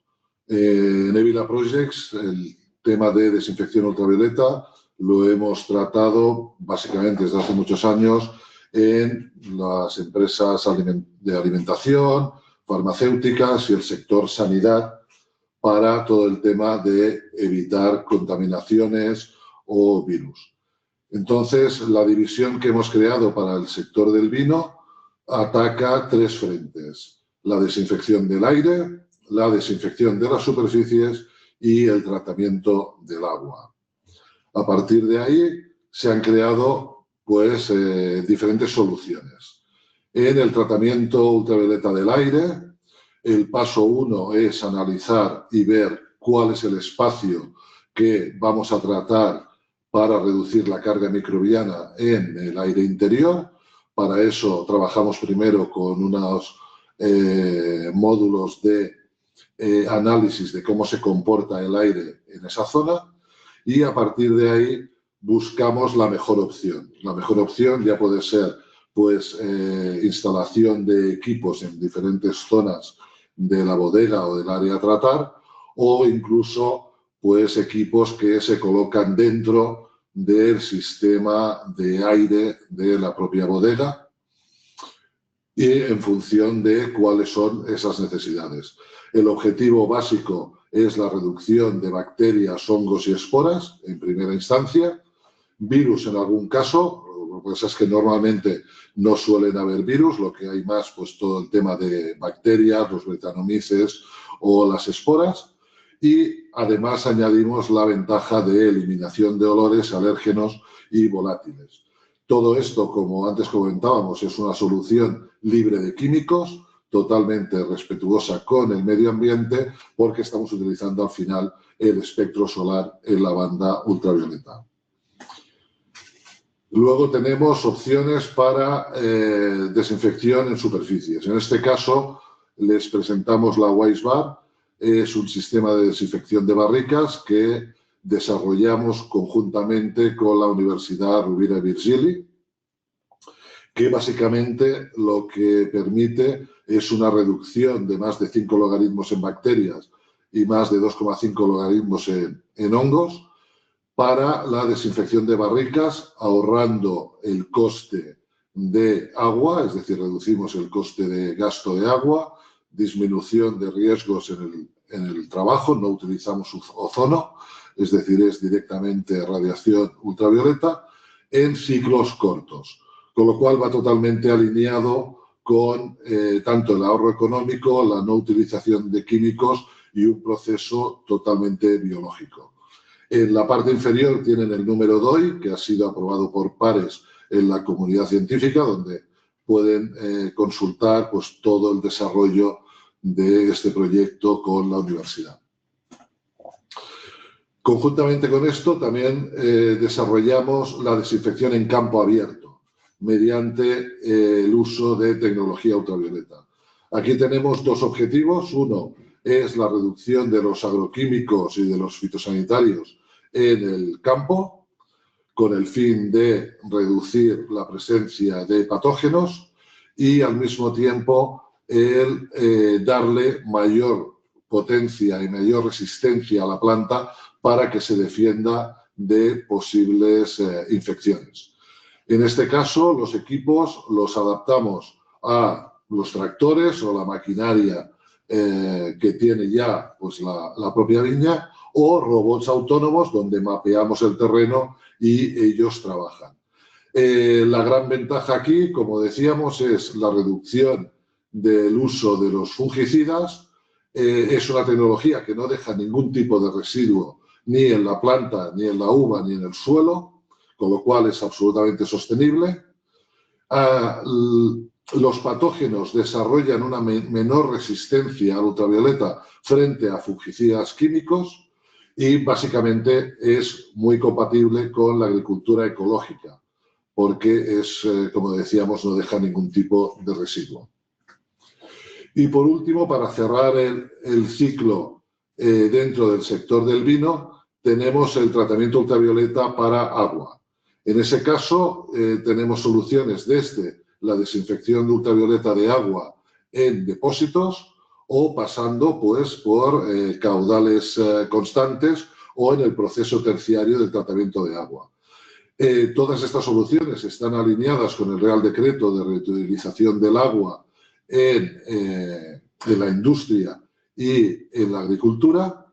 Volvemos a insistir en que es una desinfección sin productos químicos, inactivamos las bacterias, los virus y los patógenos, con lo cual es sostenible y eficiente, y siempre, igual que hablábamos en el aire o las otras opciones, hay que hacer un estudio previo de cuál es el objetivo, qué tenemos que inactivar, cuál es el caudal, cuál es el origen y cuál va a ser el destino final de ese agua.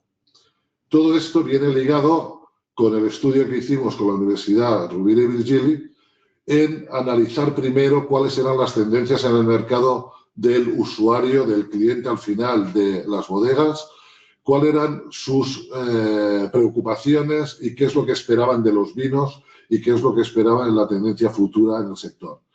Y básicamente lo que vimos es que hay una preocupación en sostenibilidad, preocupación por el medio ambiente, se valora importante la reducción de químicos y residuos en el vino, la búsqueda de ingredientes naturales y que haya una tecnología y que permita pues todo un tema de más orgánico el vino y más ecológico, alineado con las nuevas normativas. Y ese es un poco el objetivo de crear la línea directamente de ultravioleta para el sector del vino. Y ahora les dejo con el doctor Baldi. Muchas gracias. Hola, buenas. Me gustaría presentarles nuestro proyecto más ambicioso, se llama Liga Wine, financiado por la Unión Europea. Este proyecto reúne a 20 socios de 5 países europeos, incluido Italia, España, Francia, Grecia y Portugal. También incluyendo 14 regiones vinícolas de la UE, como ves en el mapa europeo.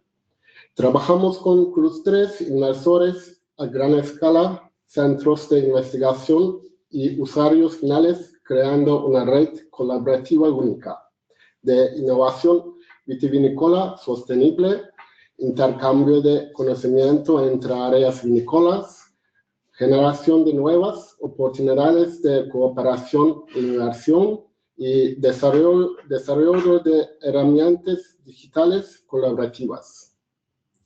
El objetivo de Liga Wine es proponer técnicas innovadoras y sostenibles para la producción de vinos de calidad en el contexto del cambio climático y la preservación del medio ambiente a través de técnicas de viticultura y vinificación con bajos insumos.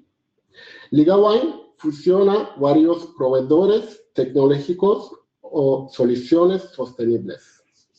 Está, por ejemplo, la empresa Mercier de Francia, trabajando con variedades resistentes al mildew, y la empresa Elicit Plant, trabajando con bioestimulantes naturales contra la sequía. Nosotros, Evla Project, trabajando con calefacción por infrarrojos contra heladas. Taltech, IA y sensores para reducir pesticidas hasta un 30%. Enartis, recuperación de proteínas para estabilización del vino. Parse, control de automatizado de fermentación con la 50% energía. Vindia, polímeros para reducir oxidación e enzimos. Onafis, IoT para optimizar energía en el envejecimiento. Todo es una fusión para el futuro de la viticultura y la agricultura sostenibles. Y sobre las sostenibilidad, Evila Project está profundamente comprometida con la sostenibilidad y los objetivos de desarrollo sostenible de las Naciones Unidas. Hemos completado con éxito el programa de capacitación de proveedores sostenibles del Pacto Global de Naciones Unidas en 2023, lo que demuestra nuestro compromiso firme con prácticas empresariales responsables. Nuestras tecnologías contribuyen directamente a varios objetivos, especialmente en áreas como la producción y consumo responsables, acción por el clima mediante la reducción de insumos químicos, industria, innovación y infraestructura sostenible, salud y bienestar al promover productos más limpios y seguros. Este certificado valida que nuestras prácticas y tecnologías están alineadas con los estándares internacionales de sostenibilidad y que trabajamos activamente para crear un impacto positivo en la industria vitivinícola global. El final, gracias por su atención durante esta presentación de Evla Projects. Antes de finalizar nuestra presentación, me gustaría compartir nuestros datos de contacto para cualquier consulta o colaboración futura. Muchas gracias.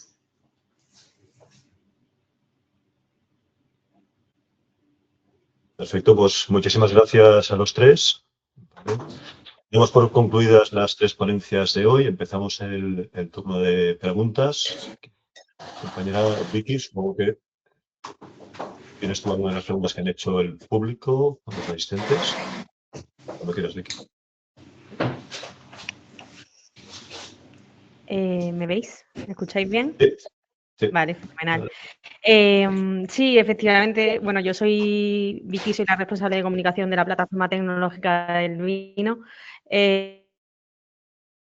Muchísimas gracias a todos, a los ponentes, Vicky, por supuesto, por participar. No sé si se me escucha bien. No, fatal. Acaba la cámara a ver si Tengo problemas gana. de conexión, ¿verdad? Sí. Para la cámara a ver si ganamos algo de ancho de banda. Creo que es el... A ver, yo creo que se ha estabilizado, ¿puede ser? Vale, intentamos ahora. Vale, dame un segundito.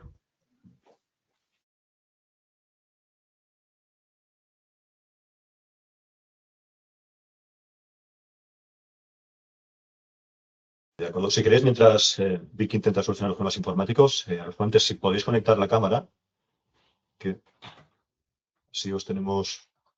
Y Vicky se va a poder venir conmigo, que casi es más fácil, que estaba aquí al lado.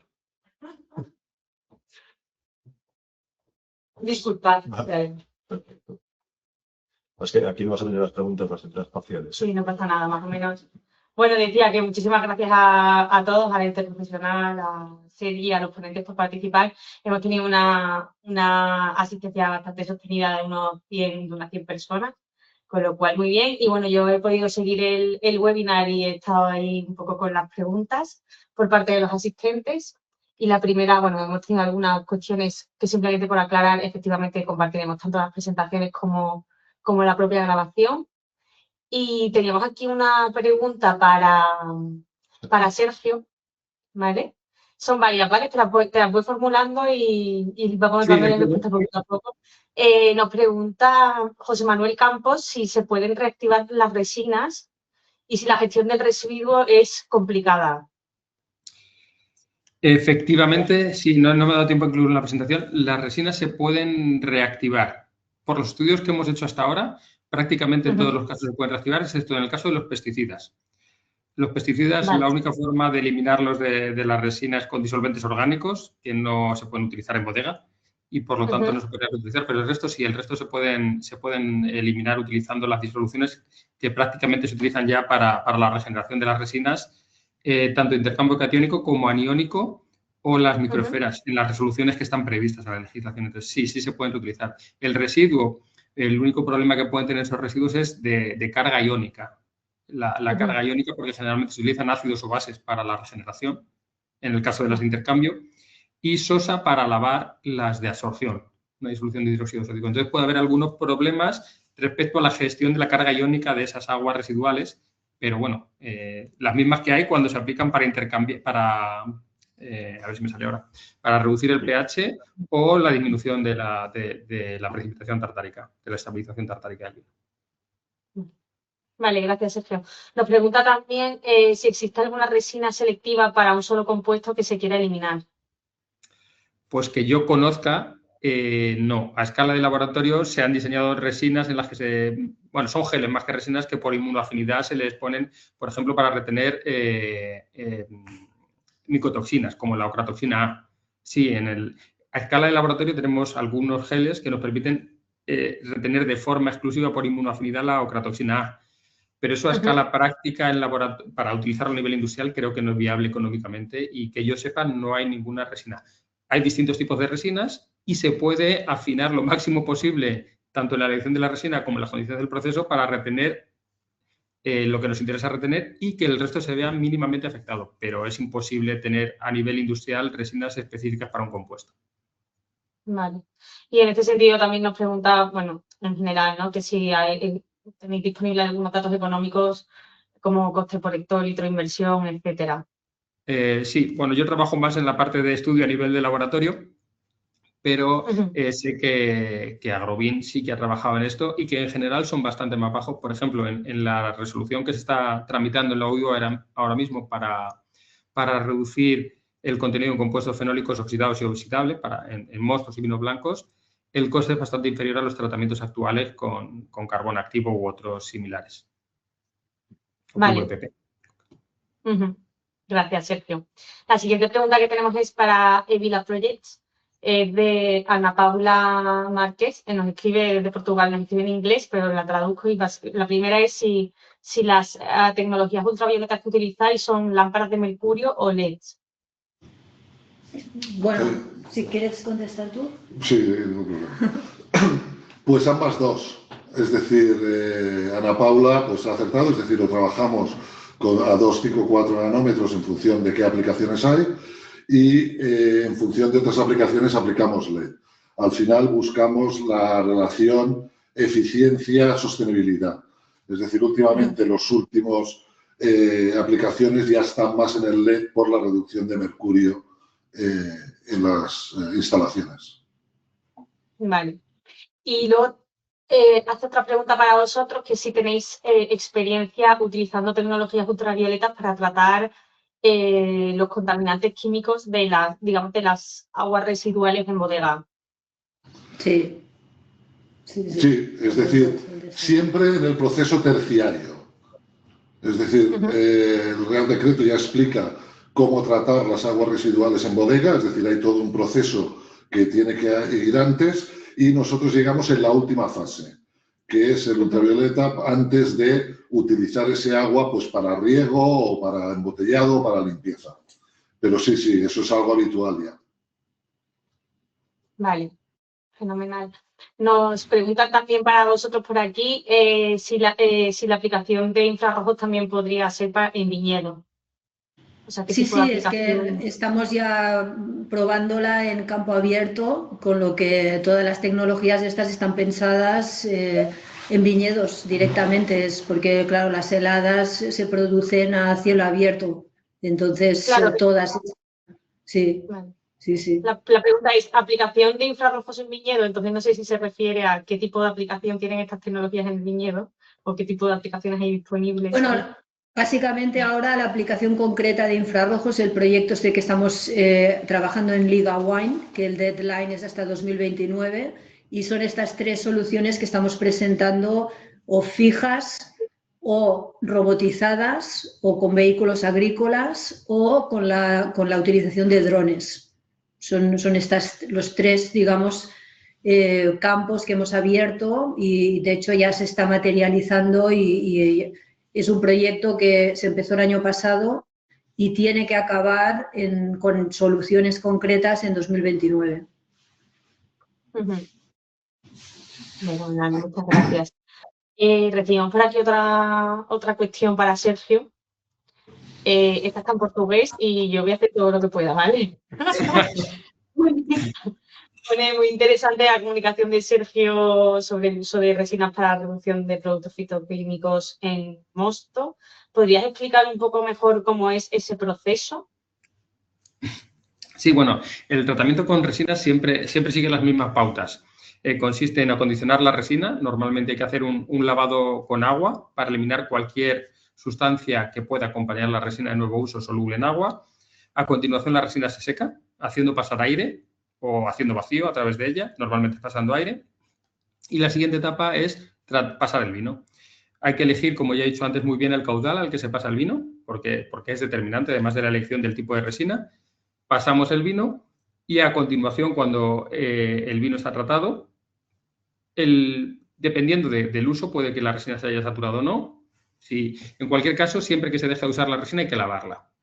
Como he dicho, en el caso de pesticidas no hay opción para lavarlos sin usar disolventes orgánicos y, por lo tanto, probablemente en este caso la resina después habría que descartarla. Pero ya hemos dado también las imágenes de que permite tratar un enorme volumen de vino por un volumen de lecho. Es decir, nosotros hemos llegado hasta 140, pero probablemente se puedan tratar más. Es decir, con un lecho de 100 litros podrías tratar 14.000 litros de vino. Con 100 litros de resina, que son aproximadamente 50 kilos de resina, podrías tratar unos 14.000 litros de vino.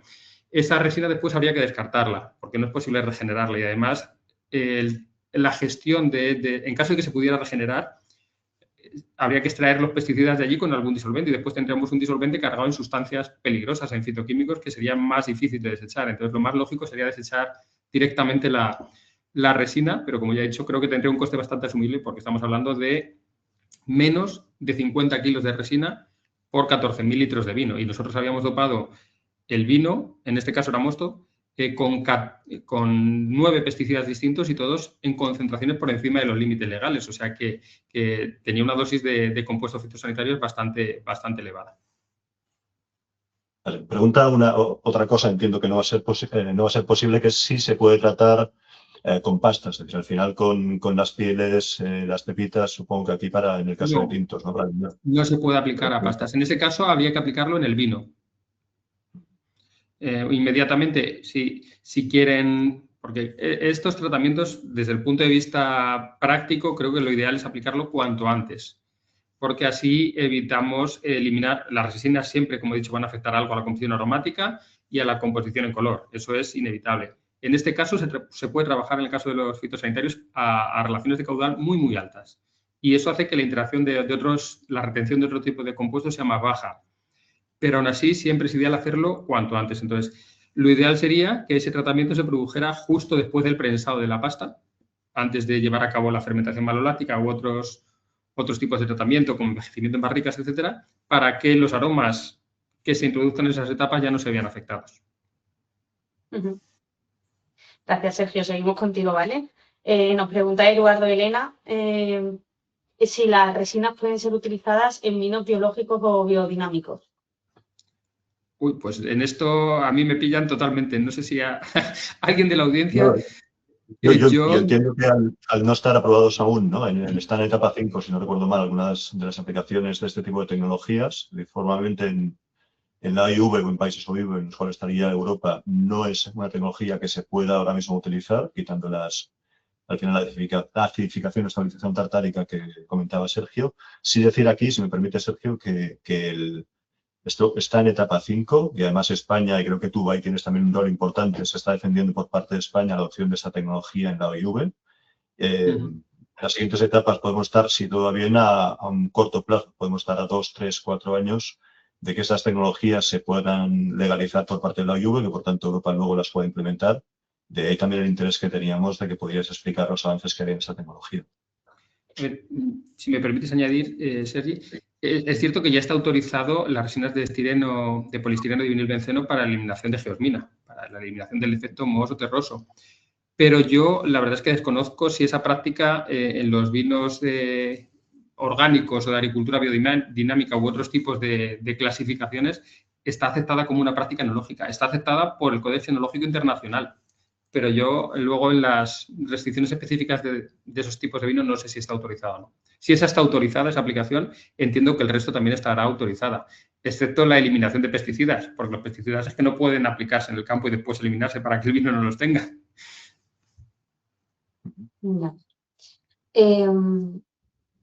Aquí Sara, que entiendo que es al hilo de este debate, pregunta a Sara Martínez qué limpidez se recomienda para un mosto.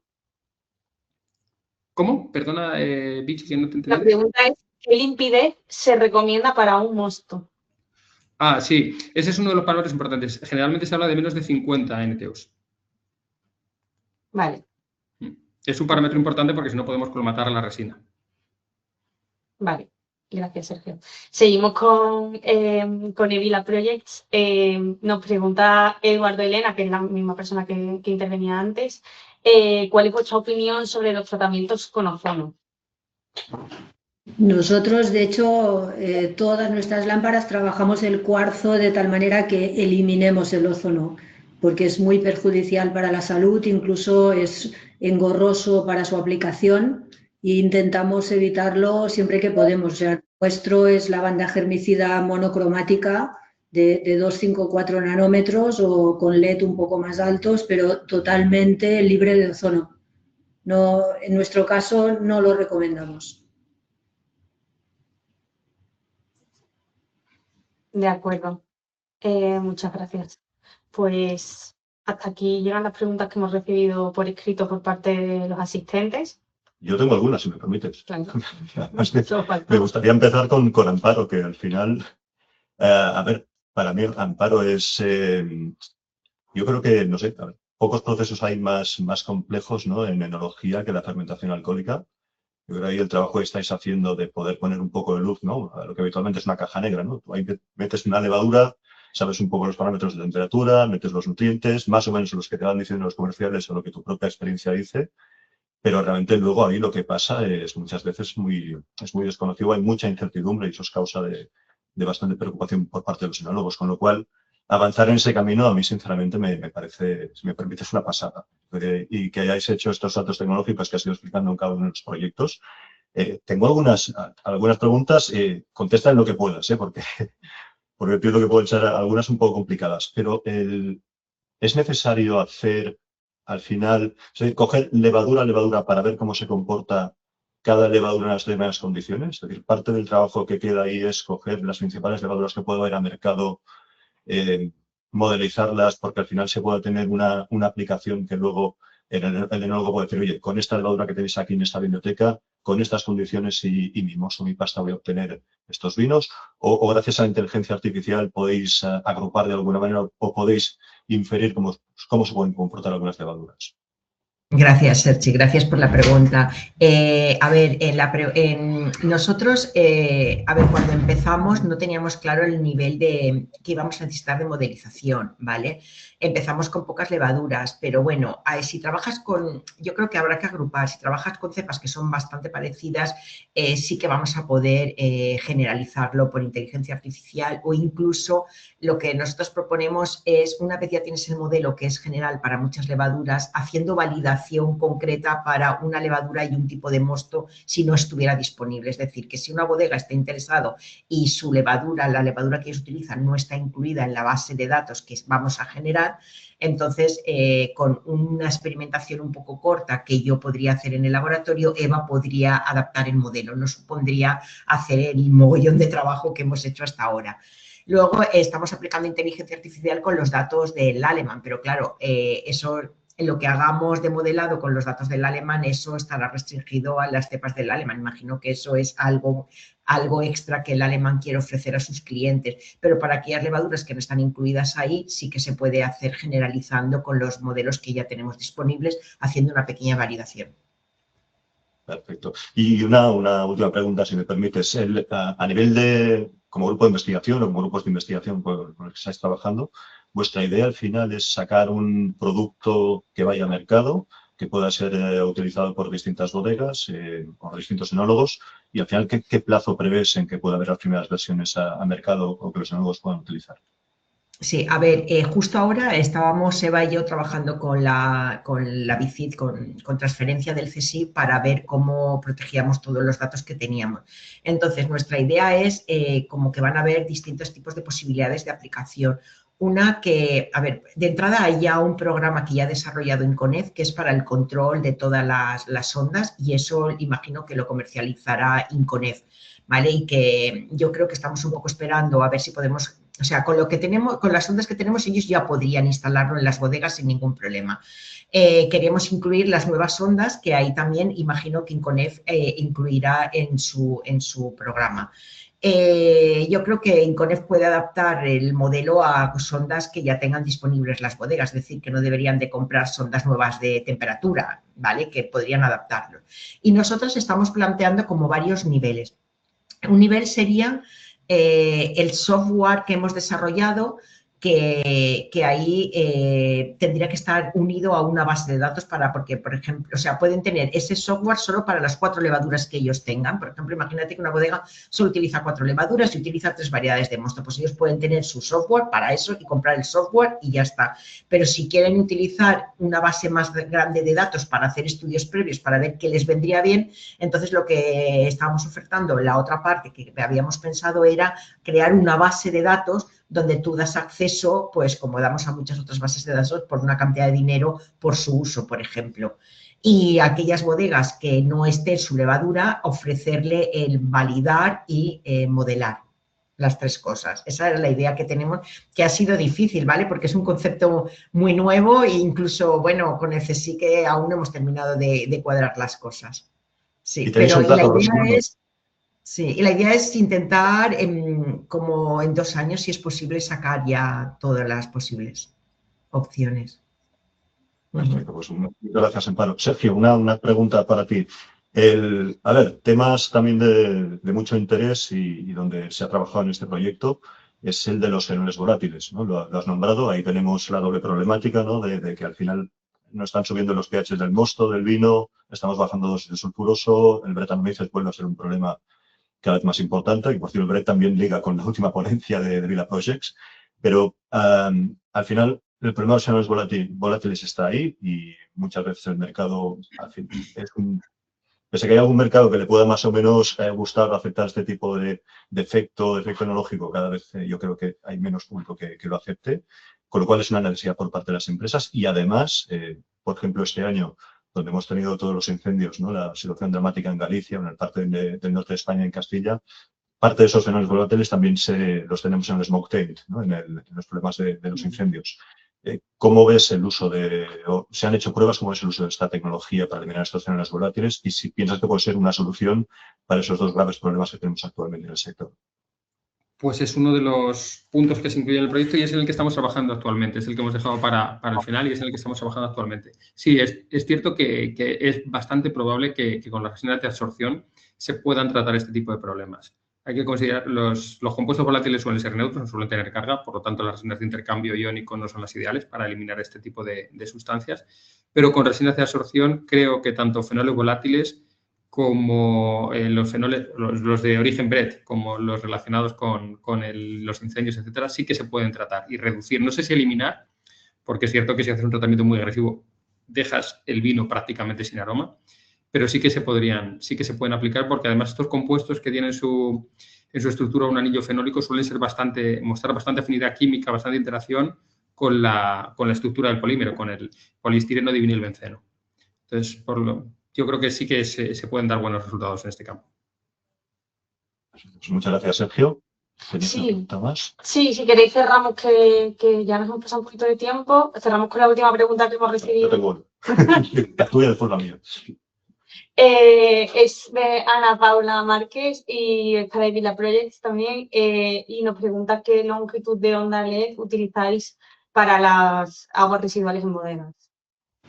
Nosotros ahora prácticamente, como en el LED no es reproducible los 254 nanómetros y el 222 libera indirectamente ozono, nos estamos concentrando en 278 nanómetros concretamente y está dando resultados excepcionales. Sí que es verdad que también podemos hacer reacciones fotocatalíticas, como lo que decía, para limpiar el aire. Nosotros es muy común el utilizar la luz, la parte de ultravioleta y un catalizador como puede ser el dióxido de titanio, que se alinea perfectamente, entonces refuerza muchísimo el poder de desinfección o de tratamiento de aire. Perfecto. Yo, si me permitís, tenía un par de preguntas para vosotros, para Vila Projects. La primera está un poco relacionada con esta. ¿He visto alguna fotografía cuando había el tratamiento de ultravioletas en el aire de las bodegas, al final en el ambiente de las bodegas, había alguna foto de botelleros? Y un poco la pregunta era quizá algo relacionado con esto, ¿no? Es decir, a los nanómetros a los cuales se está utilizando esta tecnología, ¿habéis detectado o hay algún riesgo de fotodegradación? Es decir, ¿se puede inducir de alguna manera gusto de luz en los vinos? ¿Lo habéis probado? No, es decir, eso es precisamente una de las ventajas de utilizar ultravioleta. Es decir, en los botelleros, las botellas, el ultravioleta no atraviesa el cristal, con lo cual el vino está perfecto.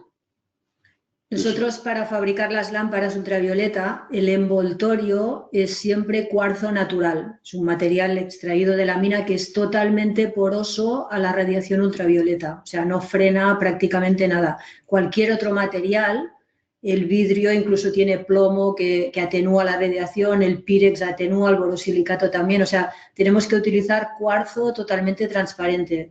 Ya tenemos medidores que hemos hecho miles de pruebas de realmente cómo absorbe, cómo filtra, por ejemplo, el vidrio de una botella y más si tiene color, con lo que es una tranquilidad absoluta porque no lo altera para nada. Perfecto. Y una última, en relación al uso también de esta tecnología en el lavado de barricas, que el lavado de barricas también es uno de los problemas enológicos potentes porque habitualmente se utiliza puroso, sabemos que va a haber una especie de guadiana, ¿no?, que aparece y desaparece, pero de repente hay el riesgo de que las autoridades europeas nos limiten mucho el uso del sulfuroso, de los sulfitos en la desinfección de barricas. Entonces, ahí como alternativas tenemos el agua caliente, que eso nos implica un gasto energético muy potente. Tenemos también el ozono, con los posibles problemas que puede haber de salud en caso de algún pequeño escape, o esa combinación de agua caliente más ozono. Vosotros planteáis otra alternativa que es muy interesante por todo lo que habéis estado explicando. ¿Tenéis algunos datos comparativos? Habéis hablado de pérdidas logarítmicas, ¿no?, al final de concentración de hongos, de bacterias, de toda la microbiología que podamos tener. ¿Tenéis algunos datos comparativos entre las distintas tecnologías actuales de lavado respecto a vuestra tecnología, la que estáis proponiendo? Sí, efectivamente. Ahora, aproximadamente, para que yo creo que puede ser interesante si los tenéis, que la audiencia tenga esa idea. Sí, efectivamente, en todo el proyecto que se hizo con la Universidad Rovira i Virgili, uno de los puntos era validar la tecnología y compararla desde el punto de vista de eficiencia y desde el punto de vista económico respecto a las tecnologías utilizadas, ¿no? Es decir, a nivel de ahorro económico es más ventajosa la tecnología nuestra, es decir, por dos temas, es decir, el agua caliente utilizamos muy poca comparado con el proceso habitual, el ozono, pues ya sabemos lo que hay, es decir, tiene un riesgo, y a nivel de niveles de desinfección estamos en línea comparativa. Es decir, estamos, por ejemplo, en el tema del BRET estamos algo por encima, pero globalmente es muy parecido los resultados que se están obteniendo respecto a las opciones tradicionales. Ese es uno de los temas, pero, por ejemplo, presentamos el proyecto en Estados Unidos y ha tenido una aceptación muy grande precisamente porque la legislación en Estados Unidos está siendo mucho más restrictiva con el tema de los sulfitos que no Europa. Entonces ellos van mucho más rápido en eso y entonces están reduciendo, que supongo que Europa pues empezará ahora a apretar también, porque es un poco cómo funciona, ¿no? Estados Unidos lo hace el año 1 y aquí el año 3, ¿no? Y precisamente pues es uno de los puntos importantes. Por eso decía, el número DOI se puede consultar y está absolutamente toda la información, comparativas, parámetros, absolutamente todo. Y si no, cualquiera que nos contacte, les hacemos llegar todo el estudio tranquilamente. Perfecto, pues muchísimas gracias. Y como decía Vicky, nos hemos pasado un poco del tiempo, vamos 12 minutos pasados de lo que teníamos previsto. Muchísimas gracias a Amparo Querol, Sergio Gómez, al equipo de Vila Projects y a todos los asistentes. Y os esperamos en el próximo webinar, que os digo, va a ser el mes de marzo, en breve os diremos la fecha exacta. Muchísimas gracias a todos y hasta la próxima. Gracias. Gracias. Gracias a vosotros. Buen día. Gracias. Chao.